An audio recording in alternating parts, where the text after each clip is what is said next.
수요일 말씀 같이 보겠습니다. 하나님 말씀은 요한복음 3장 16절 한 절 말씀만 보겠습니다. 같이 봅니다. 하나님이 세상을 이처럼 사랑하사 독생자를 주셨으니 이는 그를 믿는 자마다 멸망하지 않고 영생을 얻게 하려 하심이라. 하나님의 사랑에 대해서 오늘 수요 예배 함께 여러분과 은혜 받도록 하겠습니다. 자, 먼저 우리는 하나님의 사랑을 말하기 전에 우리 인생이 무엇인가부터 먼저 여러분과 함께 생각하는 시간 가졌으면 좋겠네요. 자, 우리는 어디서 와서 어디로 갈까요? 많은 사람들의 인생이란 무엇인가, 그리고 어디서 와서 어디로 가는가 되게 많이 궁금해 합니다. 어쩌면 우리 인생은 여행하는 것이라고 비유를 한다면 우리는 우리 인생이란 여행의 열차를 타고 지금 출발한다면 어디서 출발해서 어디로 우리의 목적지가 끝나게 될 것인가 라고 하는 얘기입니다. 나는 과연 어디서 와서 어디로 갈까요? 음, 저 어렸을 때에 되게 참 궁금한 게 있었습니다. 어디서 태어난 거지? 그러면 되게 엄마한테 물어보면 배꼽에서 태어났다고, 낳았다고 이렇게 표현을 하죠. 그러나 우리가 이제 성장하고 나면 그게 아니라는 사실을 알게 됩니다. 그러나 중요한 건 엄마로부터 태어났는데 과연 우리 인생이 끝나면 어디로 가게 될까? 많은 사람들이 더러는 조금 나이가 어리면 죽었다고 말하고요. 좀 더 나이가 드신 분들에게는 표현하기를 돌아가셨어 이렇게 표현하거든요. 그래서 저는 어렸을 때에 사람이 죽으면 어릴 때는 죽었다고 말하고 존댓말로는 돌아가셨다라고 하는 것으로 알았었어요. 근데 그게 아니더라고요. 우리가 사람이 어리든지 아니면 나이가 들었든지 그게 누구든지 간에 돌아가는 거예요. 그럼 돌아간다는 얘기는 무슨 얘기일까요? 네, 그렇죠. 왔던 곳이 있기 때문에 가는 거죠. 전 그래서 이제 신학교를 다니면서 어, 인생이란 무엇인가? 그리고 어디서 와서 어디로 가는가? 물론 우리 기독교적인 차원에서는 이미 다 답을 알고 있는 것 같으지만 그럼에도 불구하고 상당히 많은 사람들이 그거에 대해서 궁금해하고 또 서점에 가면 그런 책들이 진짜 많아요. 인생이란 무엇인가? 어디서 와서 어디로 가는가? 뭐 그런 노래도 있잖아요. 유행가에 뭐 인생은 나그네 길, 뭐 왔다가 가는 거, 뭐 이런 등등 종류의.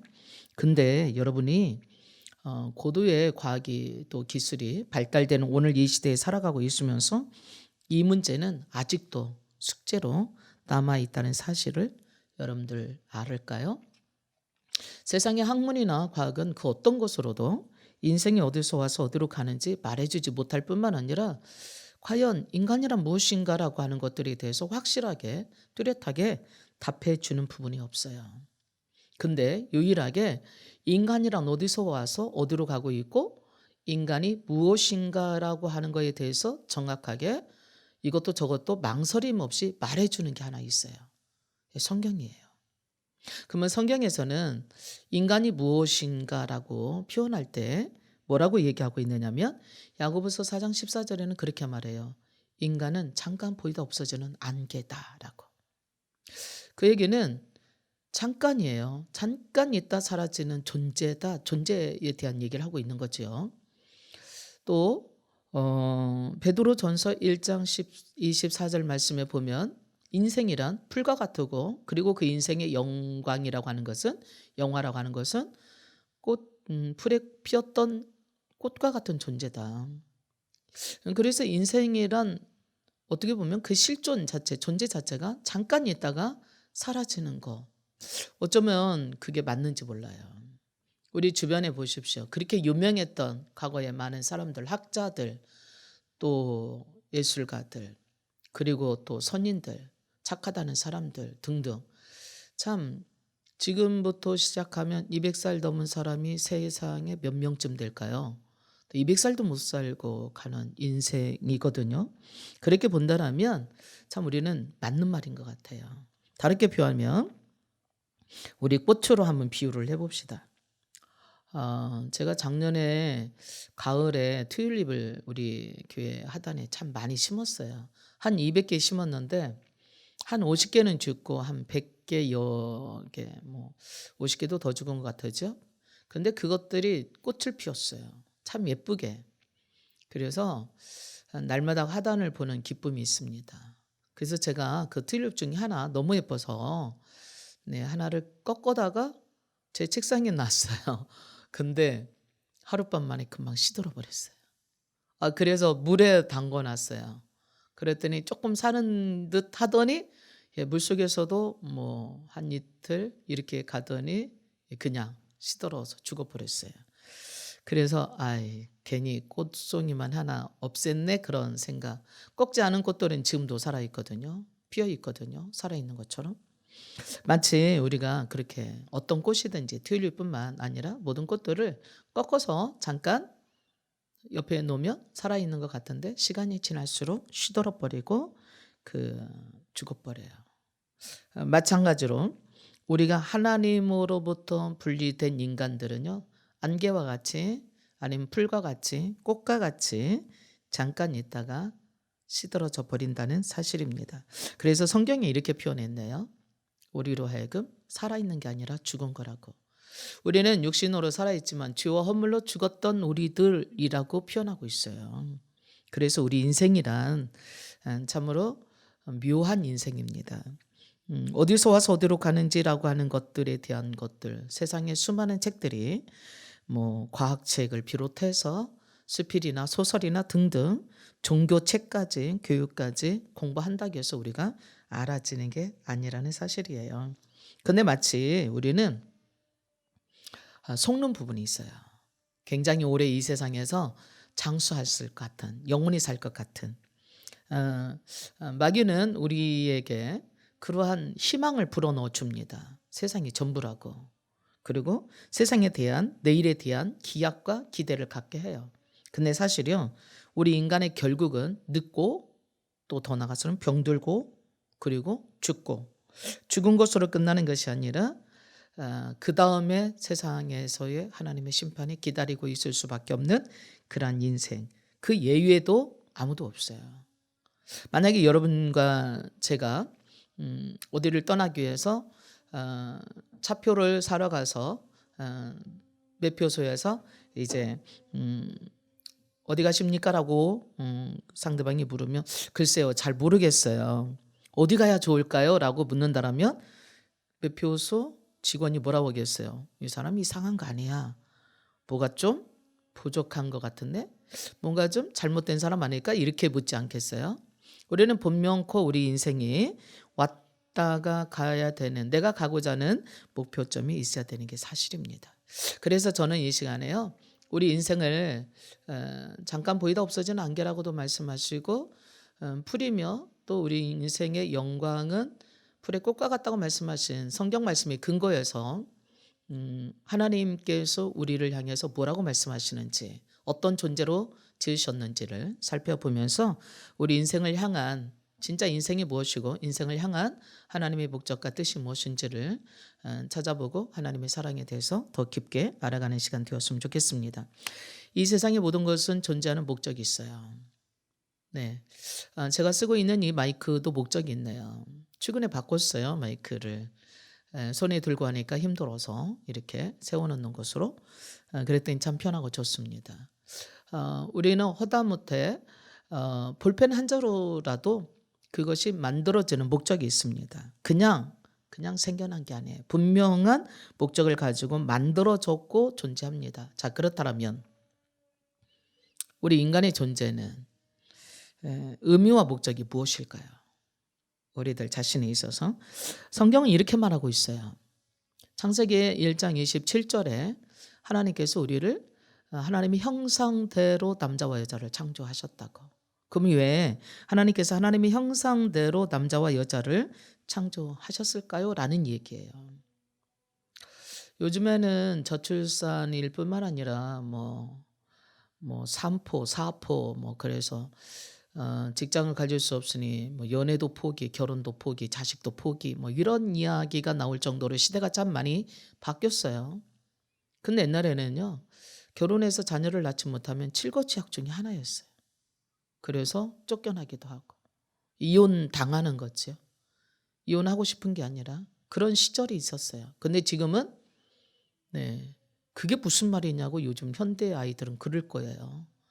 근데 남녀가 결혼을 해서 가장 갖고 싶은 게 뭐냐면 둘이 행복하게 사는 조건이기도 하고 자녀를 낳아서 그 자녀의 자라가는 모습을 보면서 기뻐하고 행복하고 또 수고한 보람을 느끼고 그 자녀가 더 자라서 가문을 빛내고 대를 이어가는 것을 보는 그 기쁨은 세상에 어떤 기쁨과 비교할 수 없죠. 느껴보지 않은 사람은, 체험해보지 않은 사람은 알 수 없는 것 중에 하나예요. 여러분이 제가 이런 말씀은 웃을지 모르겠어요. 저는 그렇죠. 영적인 자녀가 태어나서 자라서 또 다른 이제 리더가 되고 또 리더를 세우고 그래서 하나님 나라가 확장되어져 가는 걸 보는 기쁨만큼 더 큰 게 없는 것 같아요. 뭔가 잘한다라고 하는 거, 생긴다라고 하는 거. 여러분 부모들은 자식에 대한 이제 애착이 있어요. 왜 그럴까요?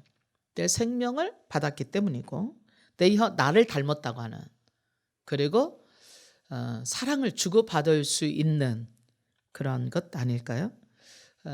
그래서 우리는 그 어떤 것보다도 자녀를 갖고 싶은 것은 사랑하기 때문에 사랑해서 만났고 사랑해서 자녀를 갖고 행복하게 사는 것. 하나님께서 우리를 이 세상에 창조하신 목적이 고린도전서 1장 9절이 보니까 그리 말씀하셨어요. 우리를 부르신 것은 우리의 구원자이신 예수 그리스도와 더불어서 교제하게 하려고. 다르게 말하면 하나님과 사랑을 나누는 교제하는 삶을 살라고.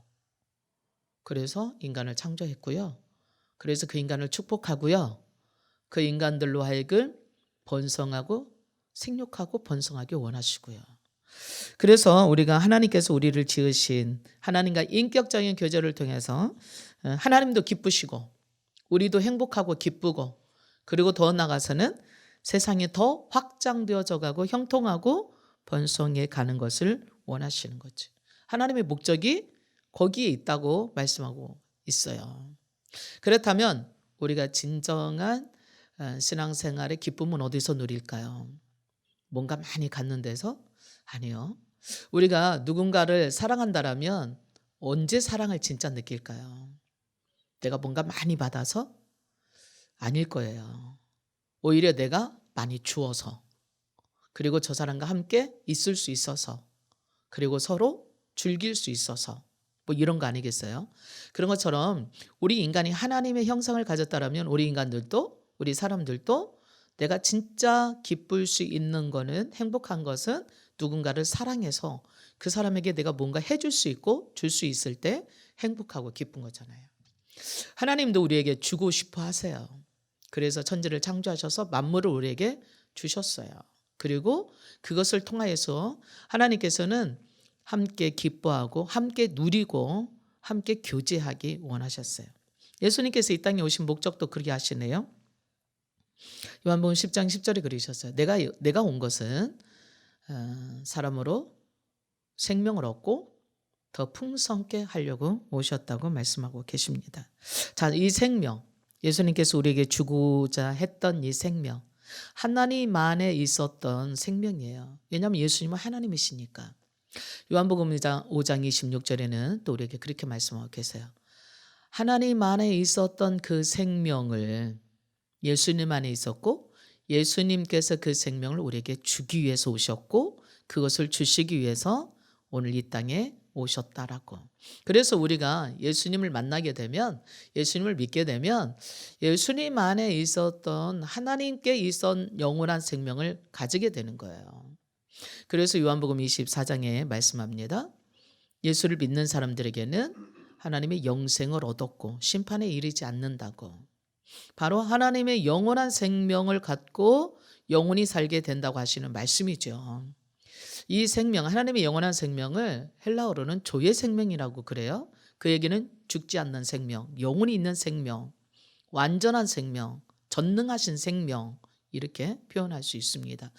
언제 어디서나 계실 수 있는 생명, 바로 하나님의 영, 바로 하나님의 본질, 하나님의 본성이 되는 생명. 자, 개에게는 개의 생명이 있죠. 그래서 작은 개든 큰 개든 모든 개들은 예, 소리를 낼 때 그게 우는 소리인지 웃는 소리인지 말하는 소리인지 좋다는 얘기인지 화가 났다는 얘기인지는 모르겠지만 전 세계 모든 개들은 흰 개든 검정 개든 작은 개든 또 애완용이든 사냥개든 모두가 다 멍멍이라고 해요. 그게 개의 생명의 본성이에요. 어느 날 개가 야옹하는 개는 없을 거예요. 그렇죠? 네, 모든 개는 그것이 어떤 말이든 크게 소리 지르든 작게 소리 지르든 심지어 끙끙 앓는 소리일지라도 멍멍이라고 소리합니다. 근데 우리가 송아지의 생명을 가졌다면 소의 생명을 가진 소라면 동서고금을 막론하고 한우든 아니면 젖소든 모든 소들은 음매하고 그렇게 소리를 내요. 우는 소리든 좋아서 하는 소리든 동료를 부르는 소리든 음매입니다. 다 음무 이렇게 하죠. 그 얘기는 소에게는 소의 생명이 있고 개에게는 개의 생명이 있고 고양이에게는 고양이 생명이 있듯이 우리 사람들에게 있는 생명, 구원받은 사람들에게 있는 하나님을 믿는 예수를 믿고 구원받은 사람들에게 있는 생명은 바로 하나님과 똑같은 예수님 안에 있었고 그 예수님을 믿는 우리 모두에게 그 생명을 갖게 하기 위해서 이 땅에 예수님이 오셨다는 말씀입니다. 그리고 하나님께서는 우리를 사랑하셔서 그 생명을 불어넣어 주셨고요. 그리고 또 그 생명으로 살기 원하시고요. 그 생명으로 축복받기 원하신다는 사실입니다. 그래서 그 생명은 바로 우리에게 충만하게 주셔서 풍성하게 하셔서 풍성한 삶을 살기 원하신다는 거죠. 자, 그렇다면 우리 모두가 생명을 얻고 더 풍성한 삶을 산다는 의미는 뭘까요? 하나님과 교제함으로 인하여서 그 하나님과의 사랑을 나누고요. 그 하나님의 기쁨을 나누고요. 하나님의 뜻을 알게 되고요. 하나님의 지혜를 받게 되고요. 하나님의 계획을 알게 되고요. 하나님께서 우리를 통하여서 이루기를 원하시는 것들을 이룰 수 있다는 얘기입니다. 우리 인간의 지혜는 한계가 있어요. 영적인 것은 알지 몰라요. 영적인 하나님이 보여주지 않으시면 우리 인간의 생명은 한계가 있어요. 하나님이 영원한 생명을 받기 전까지는. 근데 하나님과 교제하게 되면 하나님과 함께하게 되면 하나님의 지혜도 하나님의 생명도 더 나아가서는 하나님의 능력도 우리 안에 소유할 수 있게 된다는 사실입니다. 그러므로 풍성한 삶을 살 수 있게 되는 거죠. 내가 이루고 싶은 것, 하고 싶은 것, 또 만들고 싶은 것, 그래서 우리에게 만족과 기쁨을 가져다 줄 수 있지 않겠어요? 근데 반대로 도적이 오는 것은 도적질하고 죽이고 멸망시키는 것뿐이라고 말하고 있어요. 이 세상에 도적이 있을까요? 예, 있죠. 영적인 것도 도적이 있을까요? 네, 있죠. 예수님께서는 생명을 주기 위해서 왔다라면 마귀는 우리의 생명을 도적질하기 위해서 왔어요. 그래서 우리에게 있는 생명을 도둑질하기 위해서는 제일 먼저 뭘 가져가야 될까요? 네, 하나님으로부터 멀어지게 만들고 하나님의 말씀을 가져가야 되겠고 하나님의 뜻을 가져가야 되겠고 하나님의 생명을 가져가야 되겠죠. 그래서 도적질합니다. 모함으로, 속임으로. 우리가 마치 내일까지 영원히 이 땅에 살 것 같이 그래서 너가 최고야. 네 생각이 최고야. 네가 주인이야. 네가 하고 싶은 대로 해. 어쩌면 우리가 그것이 참 행복할 것 같아요. 내 맘대로 하면. 내 생각대로 하면. 내 뜻대로 하면. 근데 한번 물어볼까요, 여러분? 여러분 생각대로 다 됐을까요? 지금까지 살아오면서? 여러분이 뜻하는 바대로 다 됐어요? 저는 아니더라고요. 저는 제 뜻대로 살았다면 여기 이 자리에 없을 거예요. 저는 제 계획대로 살았다면 아마 이 모습이 아니었을 거예요. 아주 늘씬하고 키 크고 탤런트들처럼 배우들처럼 모델들처럼 아마 그런 모습으로 나를 만들고 싶지 않았을까요? 근데 저는 그런 모습과는 조금 거리가 먼 그런 모습일 수 있어요. 그래서 불만이냐? 불만은 아니에요. 근데 아마 내가 계획한 대로 다 됐다라면 아마 이 지금의 모습은 아닐 것 같아요. 여러분 어떠세요? 네, 너무 키가 커서 고민인 사람도 있지만 키가 크지 않아서 고민인 사람도 있고요. 너무 빼빼해서 고민인 사람도 있지만 너무 뚱뚱해서 고민인 사람도 있고요. 또 뭐 너무 지혜로워서 고민은 아니겠지만 지혜롭지 못해서 고민인 사람도 있고요. 또 너무 부자라서 고민은 아니겠지만 그런 사람도 없잖아. 있을 수 있겠죠. 그러나 정말 돈 없어서 오늘 뭘 먹고 살지라고 고민하는 사람들도 있을 거예요. 근데 그게 다 내 뜻대로 안 되더라고요. 저는 그러대요. 그래서 때로는요. 그냥 있는 대로 만족하고 살아야지라고 어떻게 보면 포기할 때가 더 있어요. 근데 차라리 그게 나 자신에게 있어서는 더 기쁠 수가 있었던 거, 자족하면서 절제하면서 살 수 있는 계기가 될 수 있었던 것임을 보게 됩니다. 그러므로요, 내 맘대로 하는 거, 내 뜻대로 하는 거, 그리고 내가 주인하는 거 그게 좋을 것 같은데 아니더라고요. 내 뜻보다 더 크신 하나님의 뜻이 훨씬 좋았고요. 내 계획보다는요, 하나님의 계획이 훨씬 좋았어요. 내가 지금은 다 이해할 수 없었지만 하나님의 뜻하신 바대로 믿고 맡기고 살아왔더니 어려움을 고난을 이길 수 있게 되더라고요. 그렇지 않았더라면 아마 실망하고 아무것도 못할 수도 있었을 거예요. 근데 아니지. 이런 어려움에는 반드시 뭔가 하나님이 계획하신 바가 있을 거야. 뜻이 있을 거야. 그러고 지나다 보니까 그것이 하나의 고난의 연단이 되어서 인내할 수 있게 되었고, 오히려 더 큰 문제를 참고 견뎌나가는 데에 예방주사와 같은 조그마한 씨앗과 같은 것이 되었음을 경험하게 되었습니다. 그래서 우리는요, 속지 말아야 돼요. 내 뜻대로 살면 돼, 내 맘대로 하는 게 다야. 아니에요. 우리는 하나님께서 우리를 너무나 사랑하셔서 하나님께서 우리를 만드셨고 가장 잘 살아갈 수 있는 방법과 원리를 성경을 통해서 주셨어요. 그래서 우리가 어떻게 하면 잘 살 수 있을까라고 하는 것은 성경을 보면 돼요. 여러분, 하나님이 정말 우리를 사랑하신다는 거 아세요? 혹시 모르시겠다라면요, 물론 다 만족할 수는 없지만 여러분 부모들이 지금 여러분들의 자녀들, 부모 된 사람들은 내 자녀가 어떻게 하면 잘 살 수 있을 것인지 이제 1살 먹고 2살 먹고 3살 먹은 아이들보다 훨씬 잘 알아요. 네, 어려운 가운데 빠지면 안 되니까, 위험한 곳에 가면 안 되니까, 저거 만지면 안 되니까, 저거 먹으면 안 되니까. 근데 우리가 어릴 때는 어떻게 해요? 끝끝내 그거 가지고 싶어요. 위험한데. 끝끝내 그거 먹고 싶어요. 먹으면 아플 수 있는데, 더 나가서 죽을 수도 있는데, 가지면 안 되는데, 끝끝내 가고 싶어요. 거기 가면 위험한데.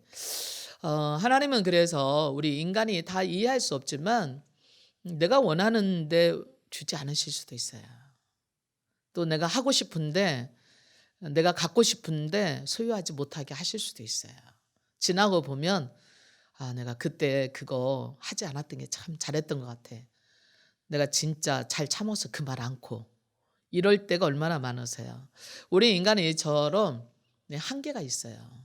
그렇지만 하나님은 내가 내일 일, 내 인생에 대해서 알지 못할 때 하나님은 아세요. 내 인생이 내일 어떤 일을 만나게 될지. 근데 마귀는 마치 내가 내 인생을 다 해갈 수 있는 것처럼 그렇게 착각하게 해요. 그래서 뭐 내 맘대로 한다는데 누가 말려. 냅둬. 그냥 나는 나대로 살 거야. 이렇게 말하죠. 근데 인생을 살아왔던 선배들이나 부모들이 어린 자녀들을 볼 때 그렇게 살면 안 되는데, 저렇게 휴대폰만 가지고 있으면 안 되는데, 지금 이 시간에 공부하면 나중에 20년, 30년 후에 얼마나 인생이 아름다워질 수 있을 건데, 근데 지금 당장에는 게임하는 게 너무 재밌어서, 아니면 돌아다니는 게 너무 좋아서 이 코로나 위험 가운데서도 나가지 못해서 안달이지요. 어쩌면 우리의 생각과 우리의 뜻과 너무나 다르신 하나님은 우리를 사랑하셔서 우리를 자제하고 제재시키는 것 같지만 그것이 우리가 가장 잘 살 수 있고 행복할 수 있고 그리고 성공할 수 있고 승리할 수 있는 바른 길을 가르쳐 주시기 위해서 이 땅에 예수님을 보내주셨고 또 성경 말씀을 주셨고 그 말씀을 통해서 우리에게 듣고 깨닫고 나가게 하고 계십니다. 그러므로 우리는 누구를 따라가야 될까요? 네, 맞아요. 하나님 따라가야 돼요. 예수님 따라가야 돼요. 더 정확하게는요, 성경 말씀이 말하는 것을 따라가면 돼요. 그래서 우리는 풀은 마르고 꽃은 떨어지지만 하나님 말씀은 영원해 라고 말씀하십니다. 맞아요. 하나님 말씀은 2000년 전에도 똑같았어요. 3000년 전에도 똑같았어요. 아마 이후에 1000년, 2000년이 지나도 동일하게 똑같을 거예요. 왜 그러냐면 천지는 없어질지라도 하나님의 말씀은 하나도 없어지지 않고 그대로 있을 것이고 또 다 이룰 거라고 성경에 기록했고 그렇게 해왔기 때문에 그렇습니다. 하나님은 우리를 사랑하셔서 하나님 말씀을 주셨어요. 하나님은 우리를 사랑하셔서 예수님을 보내주셨어요. 예수님을 보고 예수님의 삶을 통하여 배우라고. 그래서 저와 여러분이 오늘 예수님을 보고 하나님의 말씀을 통하여서 행복한 삶을 살아갔으면 좋겠네요. 그렇다면 우리 삶은 어떻게 살아야 될까요? 풍성한 삶을 살기 위해서 내 나름대로 추구하는 대로가 아니라 어떻게 해요? 하나님이 목적하신 바대로 예수님께서 주신 우리의 생명대로 살아가면 되는 것입니다. 요한복음 15장 5절에 예수님과 우리의 관계를 이렇게 표현을 하셨어요. 나는 포도나무고 너희는 가지다. 그러므로 너희가 내 안에 있고 내가 네 안에 있으면 이 사람은 열매를 많이 맺나니 나를 떠나서는 너희가 아무것도 할 수 없느니라고 말씀하십니다. 오늘 예수님 안에 있다고 하는 것은 어떤 것일까요? 예수님의 말씀을 듣는 거예요. 예수님 안에 있다는 건 어떤 걸까요? 예수님을 따라가는 거예요. 예수님 안에 있다고 하는 건 어떤 걸까요? 예수님의 말씀을 듣고 따라갈 뿐만 아니라 그 안에서 살아가는 거예요. 어떨까요, 여러분? 하루 종일 주님을 바라볼 수는 없지만 여러분이 1분에 1초라도 주님을 생각하고 바라보고 그 말씀을 묵상한다라면 주님이라면 어떻게 하셨을까? 주님이 뭐라고 말씀하셨지? 이럴 때는 주님이 뭐라고 말하면 좋아하실까? 하나님이 어떻게 하면 기뻐하실까? 우리가 하나님이 기뻐하시고 또 주님이 어떻게 하셨을까를 묵상하면서 따라간다라면 하나님께서 내게 주신 말씀과 계획대로 살아가는데 조금 더 가까이 갈 수 있게 될 것이고 하나님의 사랑을 여러분들이 체험하며 그 사랑을 누리고 그 사랑 안에서 살게 될 거라고 믿습니다. 사랑하는 성도 여러분, 하나님은 여러분을 사랑하심을 잊지 마세요. 하나님이 우리를 사랑하셔서 예수님을 이 땅에 보내주셨어요. 예수님의 삶을 보고 살아가라고. 우리는 눈에 보이지 않는 하나님을 눈에 보이는 하나님으로 이 땅에 예수님을 보내주셔서 가르치시고 전파하시고 치유하시는 일을 통하여 그리고 사랑하심을 통하여서 실제적으로 우리와 똑같은 육신을 가지고 이 땅에 오셔서 삶으로 보여주셨습니다. 그러므로 복음서를 읽을 때에 예수님께서 살으셨던 삶을 배워서 그대로 살아간다면 하나님의 형상대로 오늘 우리는 살아가는 자가 될 것입니다. 또한 하나님 우리를 너무 사랑하셔서 우리가 어떻게 살면 행복하고 기쁘고 즐겁고 보람되고 잘 살 수 있을 것인지 성경에 기록해서 주셨습니다. 여러분, 오늘 하루 24시간 동안 잠도 자고 먹기도 하고 공부도 하고 일도 해야 되겠지만 그러나 그중에서 단 몇 분이라도 단 10분이라도 하나님의 말씀을 읽는 시간으로 떼어놓고 말씀을 읽고 하나님이 말씀하시는 대로 지켜 순종하며 따라갈 때에 참 기쁘고 행복한 하나님의 사랑을 느낄 수 있는 저와 여러분이 될 거라고 믿습니다. 오늘 말씀을 마치겠습니다. 하나님은 여러분을 사랑하십니다. 예수님을 보내주시고 말씀을 통해서 주셨습니다. 오늘도 주님의 삶을 따라가십시다. 주님을 바라보십시다. 그리고 하나님 말씀을 시간을 내어서 읽고 실천하고 순종함으로 하나님이 말씀하신 대로 살아가십시다. 사랑하고 축복합니다.